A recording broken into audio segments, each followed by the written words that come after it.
தேவ பிள்ளைகளே, இந்த வசனத்தை கேட்பீர்களா? நீர் என் நியாயத்தையும் என் வழக்கையும் தீர்த்து நீதியுள்ள நியாயாதிபதியாய் சிங்காசனத்தின் மேல் வீற்றிருக்கிறீர்.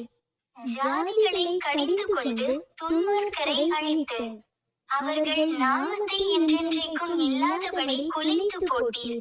சங்கீதம் 9 முதல் 4-5. இந்த வசனத்தின் நிமித்தமாய் நம்மளோட பேசுவாராக. ஹல்லேலூயா, ஹல்லேலூயா. தேவ பிள்ளைகளே, இன்றைக்கு தினத்துல நீங்க ரொம்ப நெருக்கப்பட்ட சுச்சுவேஷன்ல இருக்கலாம். மனுஷங்கள் நிமித்தமாக ரொம்ப நெருக்கப்பட்ட நேரத்துல நீங்க இருக்கலாம். ரொம்ப குறுகின நேரத்துல நீங்க இருக்கலாம். ஆனால் கர்த்தரோ நீதி உள்ள சிங்காசனத்திலே வீற்றிருந்து நமக்காக நம்மளை ஆசீர்வதித்து கொண்டிருக்கிறார். நம்மளை எல்லா விதமான தீங்குக்கும் விலக்கி நம்மளை பாதுகாத்து கொண்டிருக்கிறார். ஹல்லேலூயா.